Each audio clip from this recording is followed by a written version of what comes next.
Bismillahir Rahmanir Rahim. Alhamdulillah. Wassalatu wassalamu ala Rasulillah. Brothers and sisters and friends, I greet you with the warmest Islamic greetings of peace. Assalamu alaikum wa rahmatullahi wa barakatuh.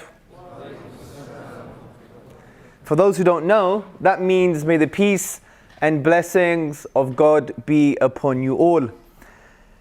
Today we're going to be talking about the failed hypothesis, has science killed religion?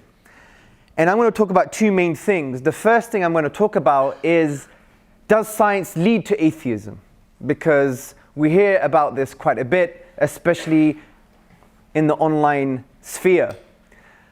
Also, we're going to be talking about, well, has science led to the denial of religion, the denial of revelation? So I want to address these two key topics. I think it's very important for us to understand that there is a distinction between what the academics say and what happens on Google. Okay, I think that's very important for us to understand this, because the very fact that we have to give such a lecture or a talk is a symptom of a cause. It's a symptom of a problem, and the problem is that there is a bit of a gap, especially in Western society, especially in Britain, between what's happening in academia and what's happening in popular culture. Yes, there are overlaps, sometimes there's some kind of link, but generally speaking, there is a gap amongst certain groups of people. And this is why I think the British government had to basically come up with the project called Impact, which was to make an impact. The professors and the academics had to basically, engage in popular culture discourse to bridge that gap. And to do so, they would make an impact, right? So this is one of the reasons why I think the British government did that. So I want you to really understand that this question really is not much of a question when it comes to academic discourse, because professors and academics, especially when it comes to the first point that I mentioned earlier, does science lead to atheism? They would say, even if they're atheists, they would say, no, it doesn't. And we have to be very honest. It just doesn't. Simple as that. And I'm going to try and explain why that's the case.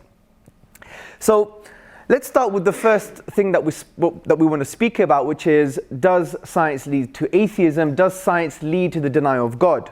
Well, this is a false assertion.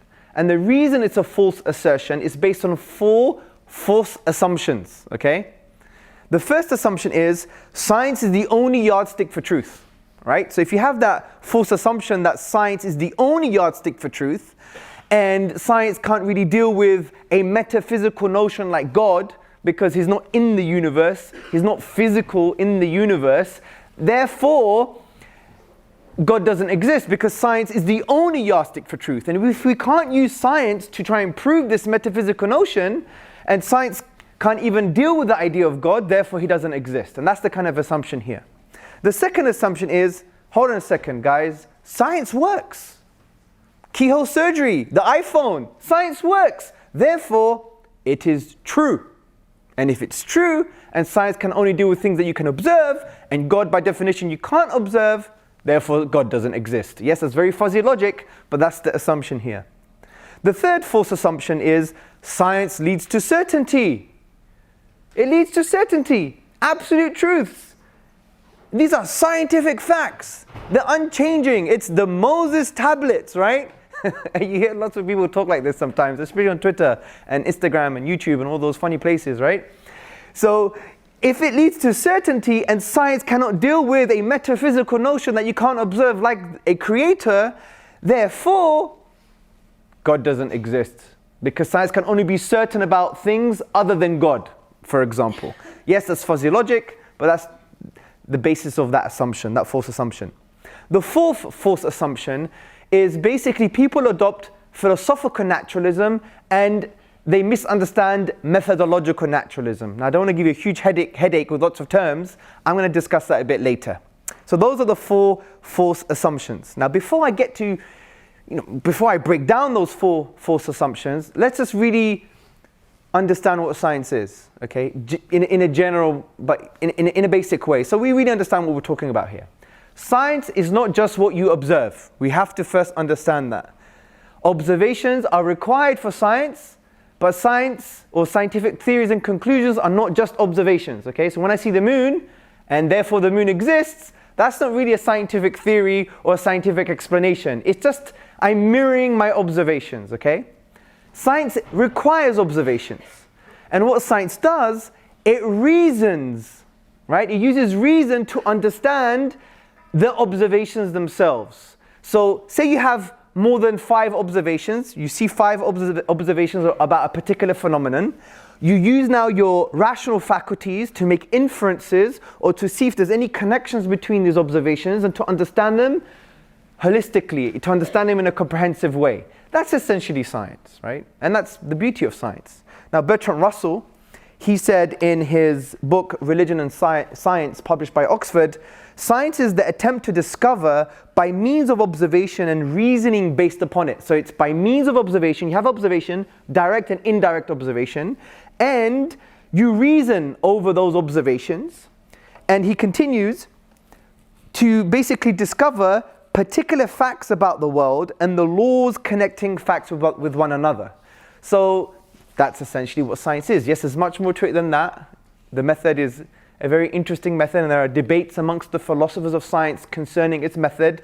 For example, if you're a Popperian, Karl Popper, you might, want to adopt falsification, but if you're a soft Popperian, you'd be like, it's useful, but falsified theories can change if you change the assumptions. You can revive falsified theories if you change the assumptions. There's big debates about these things, but let's put them to the side. The point is, you require observations, and you require a rational mind, a human intellect, to understand those observations. That, in essence, is science, okay? So, now we've got that out of the way, let's go to the first false assumption. Because what we're dealing with here now, we're basically saying, well, science doesn't lead to atheism, and the assertion that people express that science does lead to atheism is based on four false assumptions. The first false assumption is, science is the only yardstick for truth.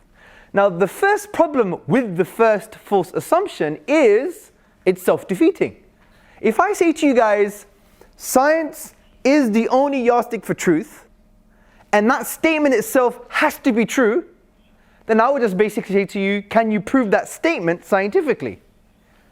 No, it's self-defeating. That's the first point. We can all go home now. Let's get our pizza, right? So it's self-defeating. It's almost like saying, there are no sentences in the English language longer than 3 words.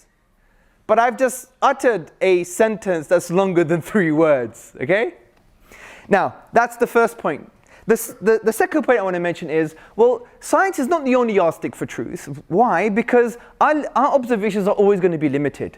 And truth will always change from that point of view. And that's one of the beauties of science. Now, the atheist and the philosopher of science and the philosopher of biology, Professor Elliot Sober, he basically says in his essay called Empiricism that at any moment in time, scientists are limited to the observations they have at hand. Now just think of it, just use your intellect here. It's so obvious that you may have another observation that can contradict your previous conclusions based upon your previous limited observations. So therefore, truth can change in science, which is one of the beauties of science. Truth can change. What we consider to be true can change. So science is limited to what it can observe.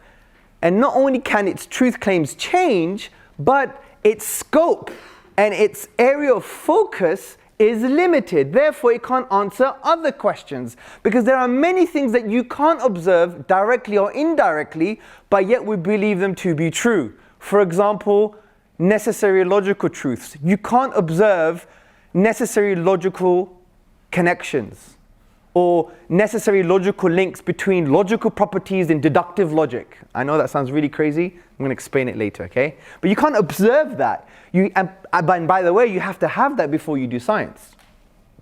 So it's limited to observation. The third point, science is morally neutral.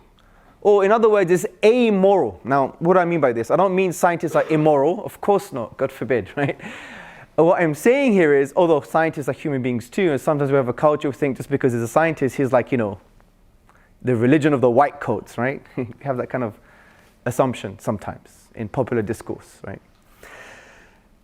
Anyway, so science is morally neutral. What do I mean by this? Well, there are many things that we take to be first principles in moral theory, in metaethics.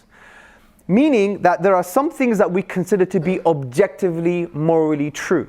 There are objective moral values in the world. There are objective moral truths. Not all of them, but I'm a true believer that we all believe in objective moral truths, regardless of what society tells us, regardless of what individual minds tell us, and regardless of what our intuitions or our psychological, our emotions tell us, right? So let me give you an example. You go home, you're tired from work or university, and you turn on the television and you see breaking news. And the headline says, man beheads 5-year-old. Now, that's morally wrong, right? Yes? Yes? No? Okay. All right, let's assume you all said no, right? An emphatic no. Of course. So we said yes, rather. What was my question? I'm going to get myself in trouble. It's morally wrong, correct? Good. Now, next question. Is it objectively morally wrong? For example, if the whole world were to come and say to you, it's okay to behead a 5-year-old, it'd still be morally wrong. And if individual minds, right, and individual human beings with their own emotional disposition came to you and said, no, let me justify it to you intellectually and emotionally, you'd be like, no, it's still morally wrong. This is what we mean by objective. It's outside of the limited human mind in a way, outside of limited emotions, and therefore it requires some kind of grounding. What explains and takes into account the objectivity of that moral value and where did it come from? If we consider some morals to be objective in this sense, science has no say. Science is asleep. It has no say in this issue. Why? Because science can't provide a rational basis for the objectivity of moral values, for objective moral truths and values. Why? Well, let's remind ourselves what Charles Darwin said. He gave an extreme example concerning this notion. He basically said, if we were to be reared under precisely the same conditions as the hive bees, we would think it's okay to kill our brothers and okay to kill our fertile daughters. Now, if you extend that logic and you talk about the nurse shark, one would argue that if we were reared under precisely the same biological conditions as the nurse shark, we would think it's okay to rape women. That's what the nurse shark does. Check the National Geographic. The nurse shark bites the fin of its mate and wrestles its mate, which is tantamount, equivalent to forced mating, rape, right? So there is a problem here because all the Darwinian mechanism can do, or to be a bit more specific, all that natural selection can do is provide us with the ability to formulate ethical rules. We agree with this. It gives you the ability to formulate ethical rules, but it doesn't give you a foundation to justify or take into account objective moral truths. Why? Because these morals are subject, not objective anymore, they're subject to inevitable biological changes. Not only that, morals lose any meaning under biology. They lose meaning because it's just almost arbitrary. It's like a result of a accidental rearing of certain biological conditions. That's why science is amoral from this perspective, or morally neutral from this perspective. The fourth point is that science can't delve into the personal. Now, what do I mean by this? Now, for my postgrad, I did a thesis on physicalism and neuroscience and the hard problem of consciousness, okay? And this dwells with what's happening inside ourselves, the person, okay? Now, science can't deal with the hard problem of consciousness. Yes, it does great work concerning, how we think, cognition, the fact that we are able to think, and it can deal with all of these things. But can science deal with what really makes us human? The fact that we have inner subjective conscious states. For example, who likes strawberries? I'm thinking of strawberries. I had 400 grams of strawberries this morning. That's what I'm thinking. Right? Everyone likes strawberries, right? Now, when you have a strawberry on a Sunday morning with some double cream, there is an internal experience that you're having. There's an internal subjective conscious experience that you're having. You could ask the question, what is it like for Abdul or Susan or John or Fatima to have a strawberry on a Sunday morning dipped in double cream? What is it like? And that answer cannot be found using science, because we're dealing with someone's inner subjective conscious state. And if I were to know everything about the human mind and map out all the neurochemical, electrochemical happenings and firings, right, and correlate them with someone's experience, I will still not know what it's like for that person to have that experience, because it's just neuroscience is a study of correlations. It's just a study of correlations. So I would not know what it's like for that person to have that inner subjective conscious experience. All I have are utterances, linguistic utterances of the description of the inner subjective conscious state. It's crispy, it's sweet, it's lovely, right? Or whatever the case may be. These are linguistic utterances which represent meaning, which is a representation of what's happening inside. You still don't know what is sweet for that person and what is crunchy for that person. That's the hard problem of consciousness. In a nutshell, it requires another lecture, but that's generally it, right? This is why Professor Thomas Nagel, he makes a really good point, and he raised this point in his famous paper, I believe it was published in 1973 or 1974, when he wrote, "What is it like to be a bat?" Right? And he said, look, science is a problem. Methodologically, it's limited because science is third-person fact.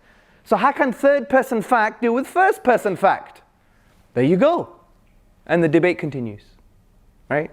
By the way, I'm not saying I've solved the problem here, or I'm expressing, all the views in 5 minutes. That would be highly arrogant of me. It's a big, massive discussion. But generally speaking, when I give these lectures, it's to plant seeds in your heart and mind so you continue your own intellectual and spiritual journey. I'm not here to teach you anything. Rather, I consider these lectures therapy for myself, right? So, the next point.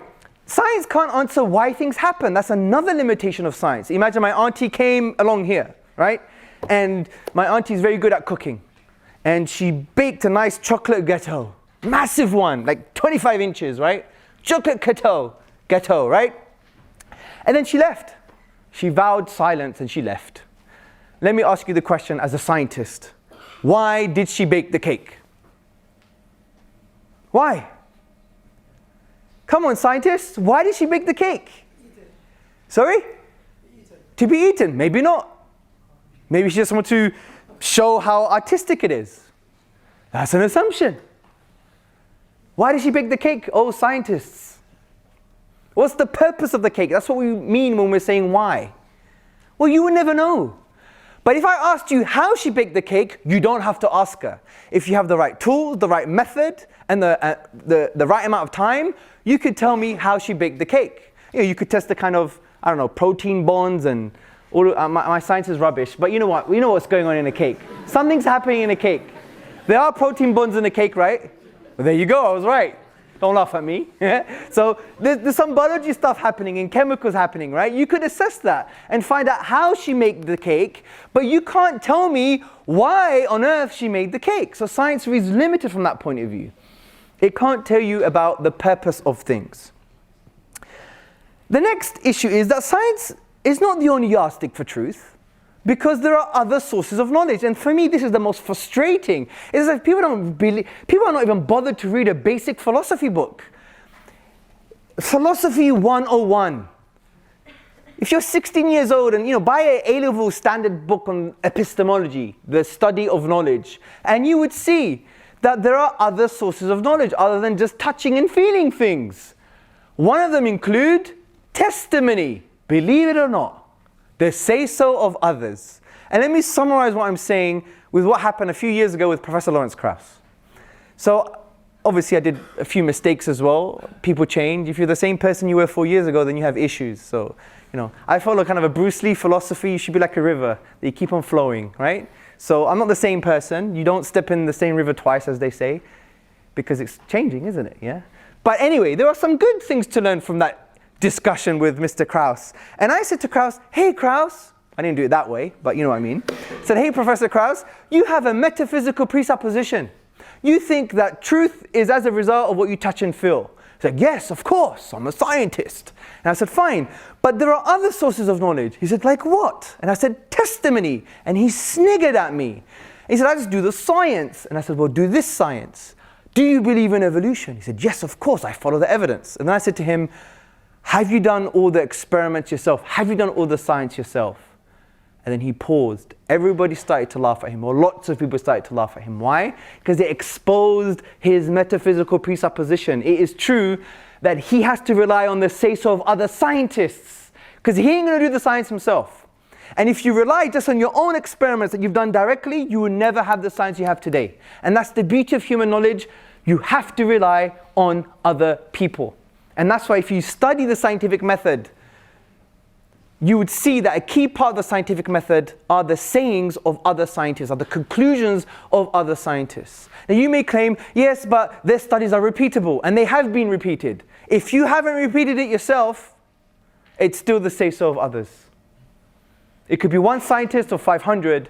The fact that they are telling you the basis of that knowledge is not empirical, it's the say-so of others.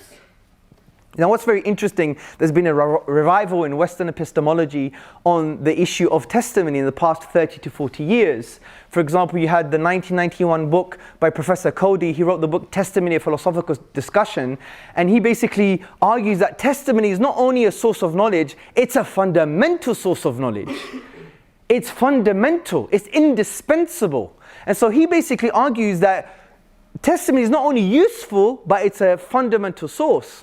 And he quotes David Hume, the famous Scottish skeptic, that disagrees with Professor Cody. And David Hume basically says, look, testimony is useful for the wise man, but we only accept testimony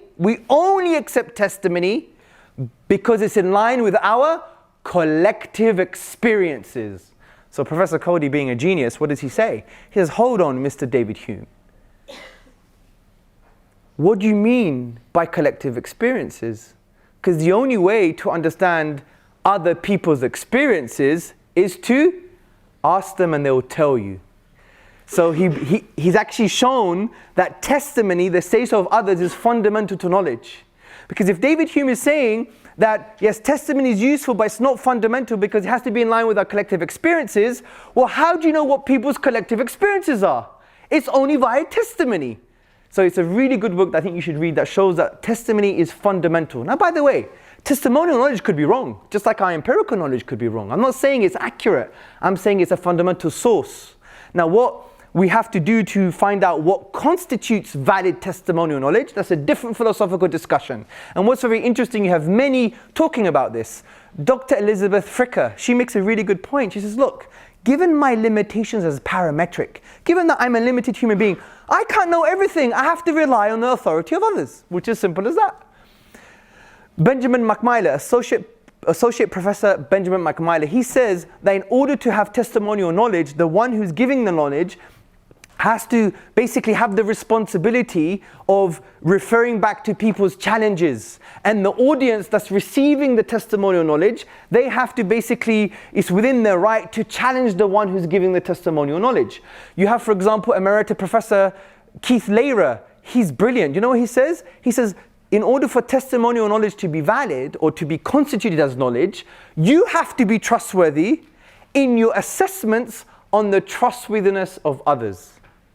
Now, if a lot of you know about Islamic theology, this is in line with what Muslims have been discussing for 1400 years in the study of prophetic traditions, ilm al-hadith, when we talk about the trustworthiness of the reporter. Anyway, I went too much on testimony. The point is, testimonial knowledge is a fundamental source of knowledge. And I want to end this part by asking you a question. How do you know China exists? Many of us, it's fundamentally based on testimonial knowledge. Even if you have pictures, even if you have images on a map, someone told you that's the picture of Chinese people in China. And even if you met a Chinese person today, well, you have to just believe what they said. It's testimonial, really. Also, what's testimonial is your mother being the one that gave birth to you. You have zero proof. Don't even tell me you have a DNA test certificate, because you don't.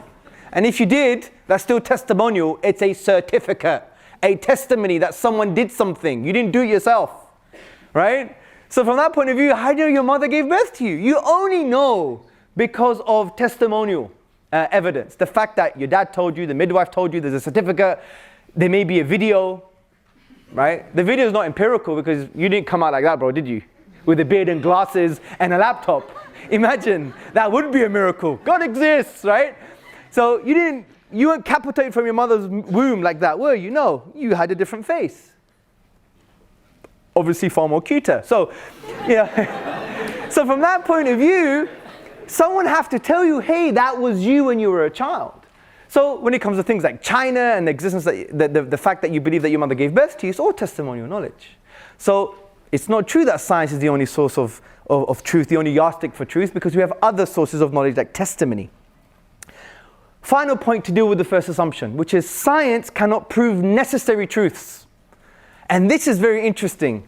Science can't prove necessary truths, and these necessary truths are required before you do any science. For example, logic, logical reasoning, deductive logic. Number one, all bachelors are unmarried men. Number two, John is a bachelor. Number three, therefore John is a unmarried man. This is what you call a valid deductive argument. It's also sound. A valid deductive argument is where the conclusion necessarily follows from the previous statements or premises.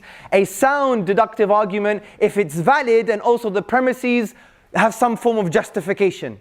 This is a sound deductive argument. I repeat, number one, all bachelors are unmarried men. Number two, John is a bachelor. Number three, therefore John is an unmarried man.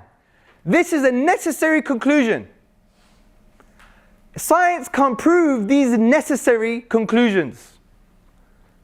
Because we know that the conclusion necessarily follows not because of the meaning of the previous premises, but rather there are logical relations between the logical properties of that deductive argument, of those premises. There is a logical relation between unmarried, John, bachelor, and men. There is a logical relation. Science cannot warrant, take into account, justify, explain those logical relations.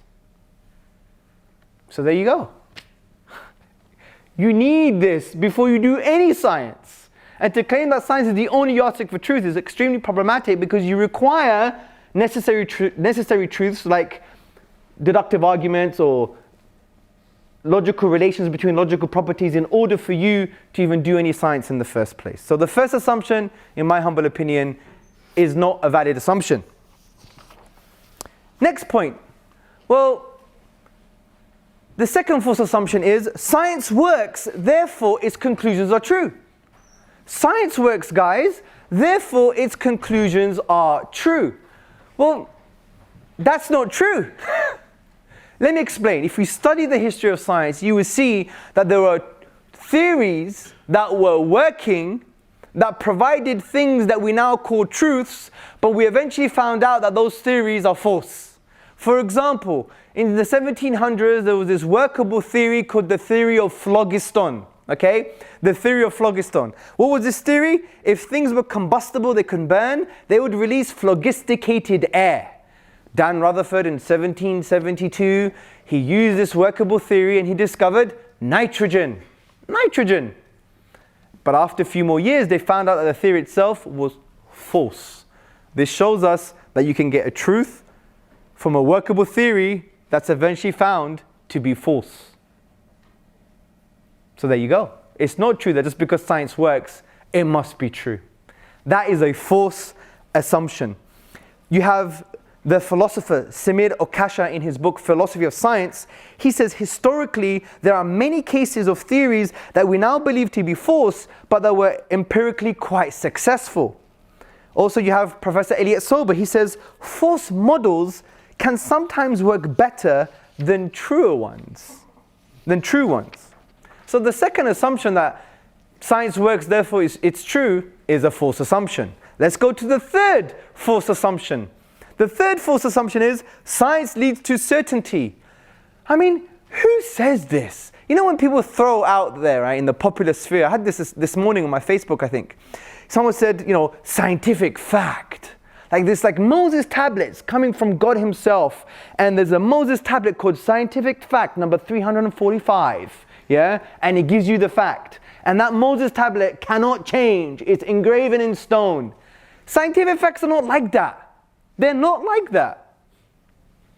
For example, many people believe the Darwinian mechanism to be a scientific fact, which basically means in scientific language, a well-confirmed theory that can change. That's what it means. That's what it means, people. Even the evangelical Richard Dawkins, who's like in love with the Darwinian mechanism, he writes about it, and he's a popularizer, and he's an academic. He even said, I think it's in his book, The Devil's Chaplain, he said, well, in 10 years or in the future, we could have future observations that can really contradict or change the way we see the Darwinian mechanism. It could look completely different. So when we say scientific fact, we mean it's well confirmed, but it may change. Some scientific facts are unlikely to change, some are likely to change. But the point is, they both have a likelihood to change in some way. So, science doesn't lead to certainty from that point of view. Now, why is it the case that science doesn't lead to certainty? Because of the problem of induction. Science relies heavily on induction. What is induction? It's like a thinking process where you have a limited set of observations and data, and as a result of your limited observations and data, you conclude for the next observation that you have not observed, or the entire set of observations that you haven't observed. It moves from the known to the unknown. For example, if I've observed 1,000 white sheep, I may conclude the next sheep is going to be white. But is it true? Is it necessarily true? Is it 100% true? No, it's likely to be true given my observations that are limited. But I may observe a black sheep, right? So that's the problem of induction. It's probabilistic. It's not what you call definite knowledge from that point of view. It may change. You may have a future observation that contradicts previous conclusions. So let me give you a principle just for it to be in your mind. There can always be a new observation that can be at odds with our conclusions based on our limited data, based on our previous limited data. I repeat, there can always be a new observation that can be at odds with our conclusions based on our previous limited data. And that is the beauty of science, because it changes and it adapts as a result of the new observations, indirect or direct observations we have experienced. And this is why philosophers of science, Gillian Barker and Philip Kitcher, they say in their book Philosophy of Science, a New Introduction, published by Oxford, science is revisable. Hence, to talk of scientific proof is dangerous, because the term fosters the idea of conclusions that are graven in stone. Now, before I move on to the final false assumption, I want to talk about just a quick note on falsification. Now, Karl Popper, he understood the problem of induction. He said, science, you can't prove scientific theories to be true in a philosophical sense. You can't prove scientific theories to be true in an absolute philosophical sense. You could just show that they're well confirmed, but they may not be true from that point of view, from a philosophical point of view. And he felt that was a problem, and he agreed you can't solve the problem of induction. So what did he invent, if you like? He basically brought into existence this idea of falsification. He said scientific theories can't be proven to be true in an absolute way, but they can be proven to be false. The knowledge that you can have is knowledge of what theories are false. That's the knowledge that a scientist should be looking for. And he called this falsification. Now, what is falsification in a nutshell? It is the following. If a theory claims that something will be observed under certain circumstances and it is not observed, then the theory is proved false. Listen to this theory I made up earlier. Ready? All birds that die on a Friday will do so in mid-flight. Theory. Beautiful theory, yeah? All birds that die on a Friday will do so in mid-flight. How do you falsify this theory? You observe a bird that is not flying, it's on the ground, and it's walking, and it's a Friday, and it died while walking. My theory is falsified. That's falsification, okay? Now, what's very interesting is he was not entirely true, because you could have falsified theories that can be brought back to life. It's like an epistemic intellectual resuscitation. And all you need to do is change the auxiliary assumptions. That's why many academics, scientists, and the philosophers of science, they don't really take falsification 100% seriously from the point of view of being a hard Popperian. They're more soft Popperians. It's useful to have theories that are falsifiable, but it's not as simple as that, because if you tweak the assumptions, a theory that was dead can be revived. Let me give you an example. How did we discover Neptune? Does anyone know how we discovered Neptune? You don't know? I found it. I'm joking. We discovered Neptune because, orbits were like, wow, orbits are really nice and they're smooth and they're doing their thing, right? And, if we have another planet like Uranus, its orbit should be the same smooth, musical, cosmic dance, right? But Uranus seemed to be a bit drunk. It had a wobbly orbit, the perturbations of Uranus. It was like, woohoo, I'm a bit tipsy, yeah? So Uranus was tipsy. So the problem here is, what do? Do they now say, look, this has falsified our theories about orbits? No. They just changed the assumption. And what was the assumption? They said there's no other planets. So they changed that assumption, saying maybe there's another planet that's closer to Uranus that is affecting the orbit of Uranus. And that's how they discovered Neptune. So falsified theories at the onset can be revived as a result of tweaking your assumptions. And by tweaking those assumptions, you discover new scientific truths. And there you thought science was simple. So, next point. The fourth final assumption behind the assertion that science leads to atheism, which is based on philosophical naturalism and methodological naturalism. Let's discuss this assumption. So, people who believe that science leads to atheism, they really hold a non-scientific assumption. What is that non-scientific assumption? It's the philosophical worldview of philosophical naturalism. It's not scientific. What's philosophical naturalism? Philosophical naturalism is based on three things. Number one, the belief that there is no divine, the assertion that there's no divine. Number two, the assertion that all physical phenomena can be explained, all phenomena can be explained by physical processes. And number three, there is no afterlife, which is similar to the idea of that there's no divine. So what's philosophical naturalism? There's no divine, no hereafter, and all phenomena in the universe can be explained by physical processes.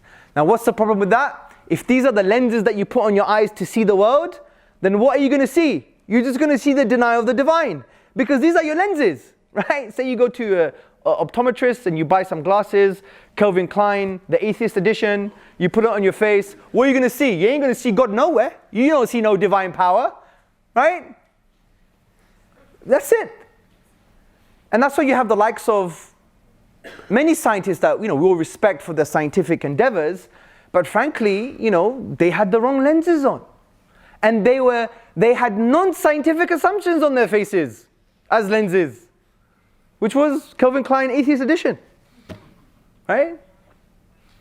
And so if you adopt that false philosophical assumption that basically is literally based on blind faith, in my view, then all you're going to see is the denial of the divine, because you started with that premise. You've put those lenses on. And even the atheist himself, Professor Michael Rule, a very honest atheist philosopher, he says, if you want a concession, I've always said that naturalism, philosophical naturalism, is an act of faith. Faith. And that's why when you discuss with people, don't discuss the science, discuss the assumptions that people are holding, and you have a more fruitful discussion. The next part of this assumption is methodological naturalism. Now, this is not a problem for theists, especially the Islamic tradition. Now, what's methodological naturalism?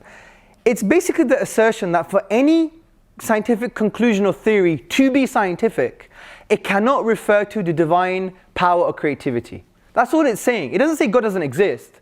It just says, for your science to be science, for your conclusion to be scientific, for your theory to be scientific, just don't refer to God's power or divine wisdom or creativity.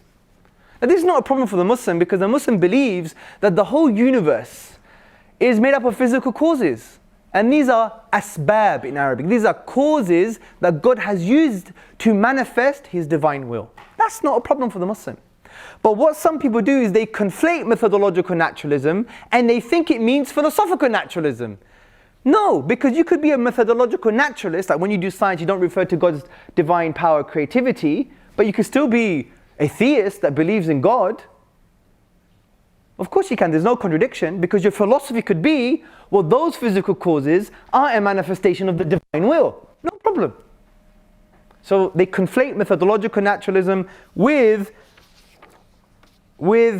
philosophical naturalism. And that's why evolutionary biologist Scott C. Todd, he said, of course the scientist as an individual is free to embrace a reality that transcends naturalism, methodological naturalism in this case. So, does science lead to atheism? No.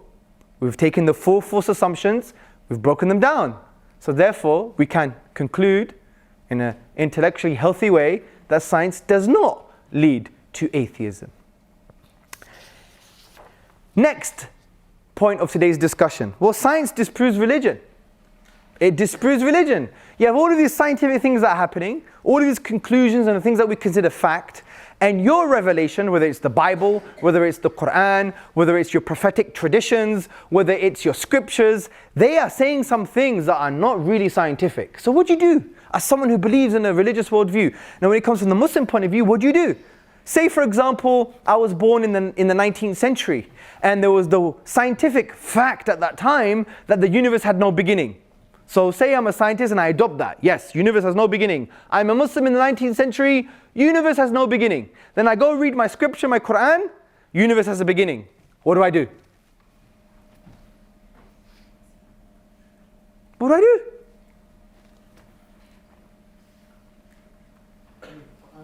Sorry? I believe the Quran, he says. Sorry? Toss a coin? Okay, let me go heaven or hell. Let me toss a coin. Joking. You have to believe in the testimony of some people, right? Well, that's a very good point. He's been listening. See, from my point of view, you could do both. Let me tell you what I mean by both. I'll be very careful here.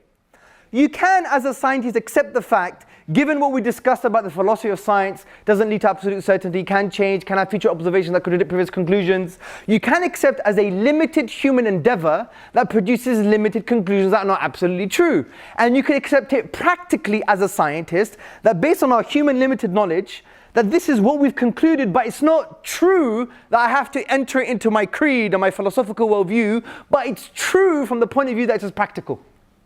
But I can still accept the Quran because it comes from a source that is true absolutely. And therefore you could never say science now contradicts revelation, especially from a Muslim point of view, because you've just committed an epistemic disqualification. One's human limited knowledge, one's divine knowledge. It's as simple as that. And you can't even compare the both, because one is, for example, one understands the picture, the other just observes the pixel. It's not a problem. You could respect both, and you could adopt both, one practically and understand its limited and it's as a human endeavor and we're just doing it practically, and you keep with the divine revelation because you know it's from the divine. Now that's a different discussion obviously. How do you know it's from the divine, Hamza? Different lecture, maybe next year. But the point is, don't commit this epistemic disqualification by saying, here's some scientific truth that we know that may change, and if now, since we've learned some things about the philosophy of science, it may not be absolute, and it seems to contradict religious discourse, the Quran for example, and we can't reconcile it at all, right? That's another assumption. Assuming that you can't reconcile it, what do? Well, you accept both, one practically, and one you accept philosophically and in your creed, and you know it's absolute. The other, it's just a pixelated understanding of the world. Allah, God has the picture, we've just got a pixel. And that's just life, and that's the history of science for you, really.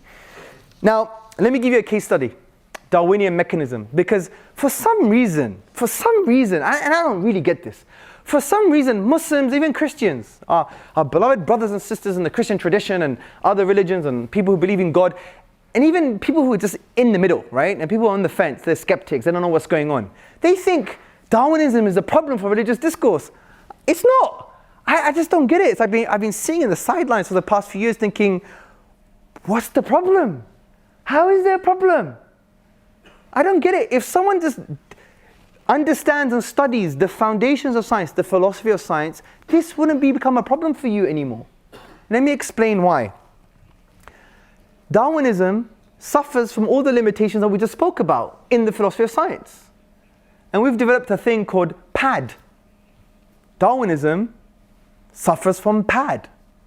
It's probabilistic, it has its own assumptions, and there are academic disputes about certain aspects of Darwinism. This doesn't mean you reject it. Oh my God, no, yeah? It's not like, this force of evil that you just reject now. You accept it practically with the notion that it's probabilistic because it's based on limited data. You may have future data in genetics. For example, epigenetics seems to be, a bit of a challenge to the kind of old school thinking on the Darwinian mechanism. Right? I'm not a scientist, I don't know much about this. It's based on testimony, of course. But things are happening, right? Things are happening. So you may have future observations and understanding in genetics or other things that can contradict previous conclusions about Darwinism itself. So it's probabilistic. You don't have all knowledge. You don't have all the observations, right? Secondly, Darwinism is based on assumptions, and these assumptions include gradualism, the tree of life, and there are many other assumptions. But you have to adopt gradualism as an assumption, right? In order for you to understand the observations. It's not the other way around, so it's an assumption. And this is why Dennis Noble, the Oxford University biologist, he said all the central assumptions of neo-Darwinism have been disproven. So it's based on some assumptions, and also it has disputes. For example, you have disputes like evolution by natural genetic engineering, neo-Lamarckian evolution, mutation-driven evolution. Now, look, I'm going to be very honest with you. I don't have an academic understanding on these, right? And I don't have to adopt them. I'm not saying they're right, but they exist. Disputes exist on the academic level. Assumptions are there. Study the philosophy of biology. Study the assumptions of the Darwinian mechanism. They are unproven assumptions. And it's probabilistic, meaning you don't have all observations, it may change. So how on earth is it a problem? For Muslims at least, how is it a problem? It's only a problem if you've committed an epistemic disqualification. If you believe human limited knowledge is equivalent to divine knowledge. And that has happened only because we have an inferiority complex and because we don't know who our creator is. Because if we believe in God's names and attributes, He's Al-Hakim, He is the wise. He has the totality of wisdom. He's Al-Alim, He's the knowing, He has the totality of knowledge. If you believe He's the wise and all the knowing and He has the picture, we just have a pixel, this would never have been a problem. And we'll just continue the science and love to do science and accept it practically. You could study the Darwinian mechanism as a Muslim and learn how to deal with antibiotics and learn about bacteria and save the world. And like many Muslims do, because the Quran gives us a spiritual driving principle, value, which says if you save one life, it's like saving the whole of humanity. There you go. What are you going to do? Start walking out of your Darwinism lectures? Come on, man. Do you see my point? It's not a problem. And if it's irreconcilable with orthodoxy, then so be it. Science is beautiful, it's supposed to change. And that's why the Darwinian mechanism is probabilistic from the point of view that you can have future observations that can contradict things that we understand today. It's based on assumptions that are unproven. And there are academic disputes about certain key things of science. Like, is it the tree of life? Is it the bush of life? But it's true, actually that exists. The bush of life idea exists. So there you go. So I don't see how it's a problem. So as a Muslim, you could walk into your biology class and you could listen to the lecturer and you could be empowered by the fact that you understand now what you call in Arabic the usul of science, the foundations, the framework, the principles of the philosophy of science. Let me give you a little story. A few years ago, they discovered the Higgs boson. Who knows who the Higgs boson is? Okay, some of you. Now the Higgs boson, right, was a particle they found. They observed this particle. Now originally they said, look, in the early stages of the universe, particles had no mass. But the Higgs field was switched on. Someone switched it on, don't know who. Well, we know who, but just play with the idea for a while just to get you excited, yeah? Someone switched the Higgs field on, and the Higgs field gave particles mass apart from the photon, right? So it gave particles mass. Now they found the particle that made up the Higgs field. And popular magazines, YouTube, Google, even some atheists, frankly, let me just be honest. You know, the ones who don't know much about science, especially the philosophy of science. And they read popular magazines and popular books and think they know it all, right? Some of them, yeah? Those types, they were like, oh, they found the God particle. That's what they called it, the God particle. I had Muslims emailing me saying, oh my God, my faith has hit the floor because they found the God particle.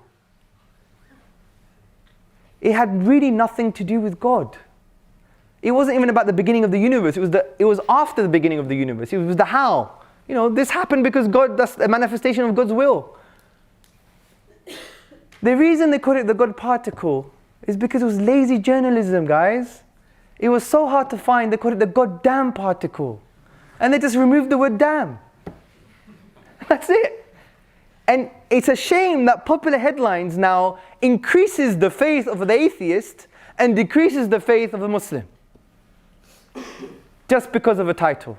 And I'll say many of these things is as a result of a lack of knowledge, a lack of understanding of the principles behind the thing that we're the area of knowledge that we're studying or we're dealing with. And it's also based on social phenomena. Human beings are social beings, right?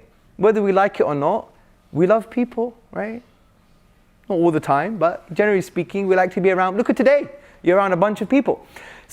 And the social norm is developed as a result of our need to belong and our need to feel certain.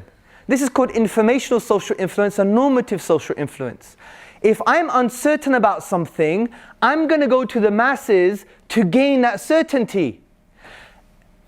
Conversely, if I'm certain about something but I have a need to belong, I may give up my beliefs just to adopt your beliefs because it's the consensus or it's the masses. That's how you manipulate societies, right? That's the social norm. We have a need to belong and we have a need to feel certain.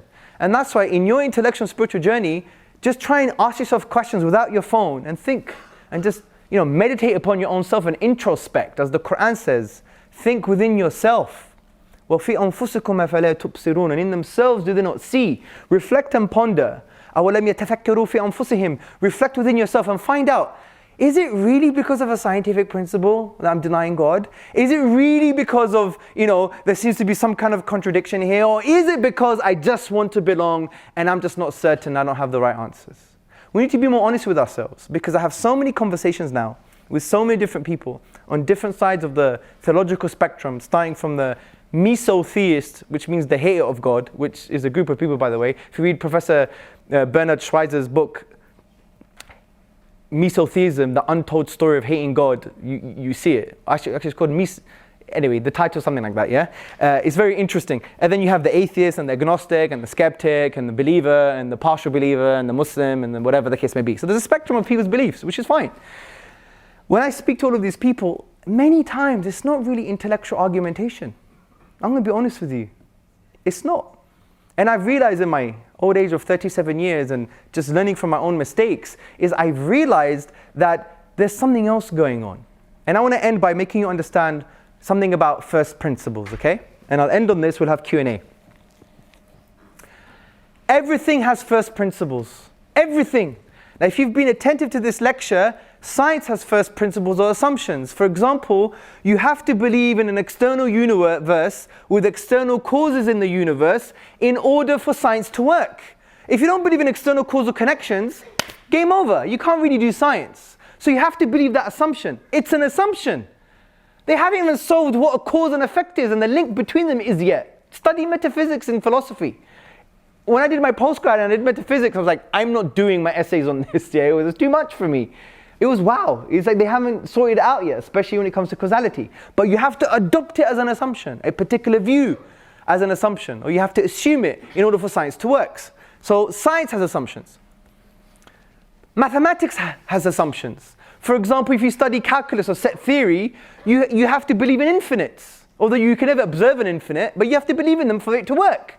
And if you look into the philosophy of science, look at the list of assumptions. One of the assumptions are Infinity exists. That's it. They just have to say it exists in order for everything to work.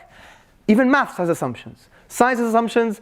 Maths has first principles and assumptions. And these are important to have in order for that field of knowledge for it to grow. Politics has an assumption. The idea of freedom. Freedom itself, not political approaches to freedom, but the idea of freedom itself. The idea of freedom itself, which there is a consensus amongst philosophers that they believe that it has intrinsic value. It's not just instrumental. Freedom is not good it's not useful for a good end. Rather, it's an end in itself. It's intrinsically valuable. And when you ask, well, how do you know? They say, well, we don't have to tell you, because if it's intrinsically valuable, it doesn't require evidence. They say, well, how do you take into account the fact that you think is intrinsically valuable? Do you know what the answer is in academia? You won't believe it. It's based on our intuitions. So one of the first principles here is that we can use our intuitions to basically take into account key philosophical ideas. Put that in your philosophical pipe and smoke it.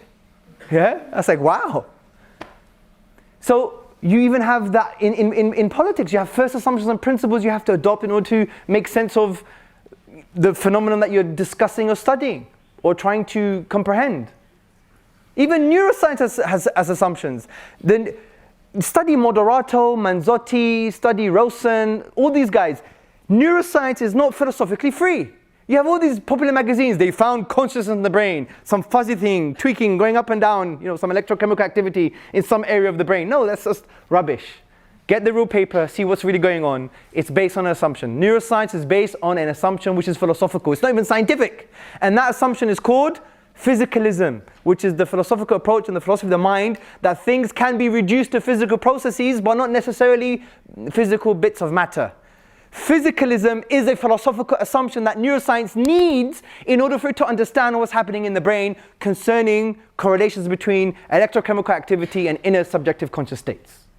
There's an assumption in neuroscience.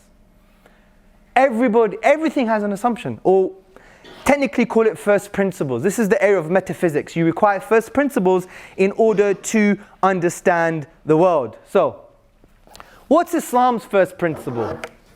Let me tell you. Since I don't have chalk, I'm going to take this. Is that right? So, this is Islam's first principle. Are you ready? Do we have chalk, by the way? Behind the bag. Oh, yes. Beautiful. Right, can I draw on this? Can I do it? Good. So, here's Islam's first principle. That's a heart, by the way. I do apologize if it looks like an obese heart, but it's a heart, yeah?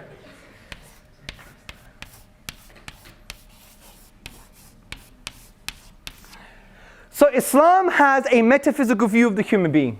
It basically says every human being has an innate primordial state called the Fitrah. Coming from the Arabic word fatara, which you have words like fatrun and fatarahu, meaning something has been created within us, and there's knowledge in this Fitrah. We're not a tabula rasa. There is primary knowledge contained in your innate primordial state. That's why children smile even if they're blind. This is why we praise things all the time by virtue of their attributes, even though those attributes don't affect us in any way. We say bravo, we clap, we laugh. Because there is knowledge in the fitrah of what? That God is a reality, or the Creator is a reality, and He deserves praise. He deserves praise, right? This is contained in the primordial state, and you see it expressed in human beings all the time. Whether we like it or not, it's expressed in human beings. The idea of causality, prior causal conditions, prior creative power, we attribute even when we're atheists. We just have God replacements. It wasn't God, it was the multi-universe, yeah? It was the multiverse. We have God replacements in our language all the time. Praise, we praise things all the time. We stand, we smile, we say bravo. We express a form of praise to things all the time by virtue of their attributes, right? If you like football, you like Ronaldo, you're like, wow, that was a wicked goal. Why? Because you praised him by virtue of his football skill, but he doesn't really benefit you in any direct way. So this is based on a prophetic, profound tradition of the Prophet Muhammad upon him be peace that can be found in the authentic narrations as narrated by Muslim, where he said that every child is born in this state, this primordial state, which is acknowledgement of God and the affinity to praise. But what happens as a result of parenting, society, sins, education, etc., is that this primordial state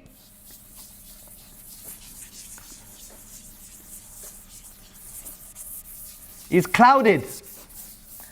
This primordial state is clouded. So what Islam says is that the job of a Muslim, generally speaking, is to help people uncloud their primordial state. How can you do that? You can do it by using reason. You can do it by using love. You can do it by using questions.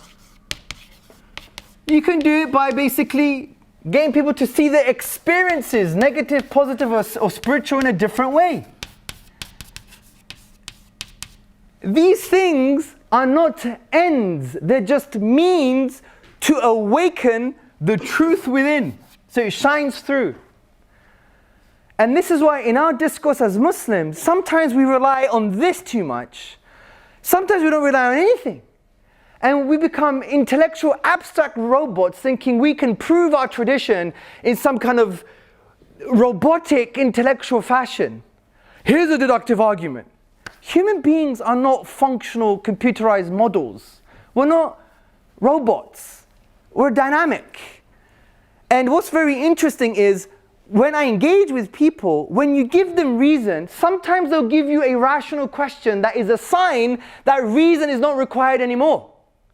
Like, I would give someone an amazing argument for God's existence that I think is amazing. Like, okay, I agree with you, but what was God doing for eternity before He created the universe? And I'm thinking in my head, okay, well, it's a rational question, but how does that question undermine my conclusion? And if you think that is enough for you to stay on your path of disbelief, denying the divine, then for me, it's an indicator of something else that's going on. It's got nothing to do with rationality. It's got to do with maybe psychodynamic stuff. How many times have I spoken to people, and this is all my limited experiences and they could be wrong. Like, I've started speaking about their parents, and that was the main reason why they basically rejected faith. Because they had a very negative, dark, medieval understanding of a tradition, and they just felt really sad. And yet, in the beginning, they'll give me all of these amazing arguments against God. But then when you unravel it, then you find out it had nothing to do with that. And these are my experiences. So why am I mentioning this is because Islam has its first principle as well. And sometimes we don't have this intellectual and spiritual maturity to understand the human being as the human being. And sometimes we treat them as intellectual robots. Why am I saying this? Because at the end of the day, we should encourage everybody when we interact with each other to have positive experiences and not just reliant upon I'm going to prove you wrong. That's the point I'm trying to make. How many times have I seen people embrace a faith, embrace Islam, or even love Islam a little bit more? They may not be Muslim, but appreciate it just because someone said, I don't know. Or someone said, I don't know, but I'm going to buy you a coffee. Yeah? So we have a first principle, which makes sense of Islamic epistemology as well, because you start with knowledge. If you start with primary knowledge that God exists and He deserves praise, then the whole of Islam is all about awakening that within you. It's already inside you. And if you start with primary knowledge, then you could end up with true knowledge. But if you start with nothing, then you'd always be in a state of skepticism. Anyway, there's more to it than that, but I thought I'd bring that into the discussion. It's the end of the topic. I think we can conclude that science hasn't killed religion, hasn't killed God, or led to atheism. And one of the reasons for that is because when we study the philosophy of science, we will see that science is beautiful, but it's not what we thought it was. And it's not enough to use as a baseball bat to break down the divine and break down His revelation. So, thank you very much for listening.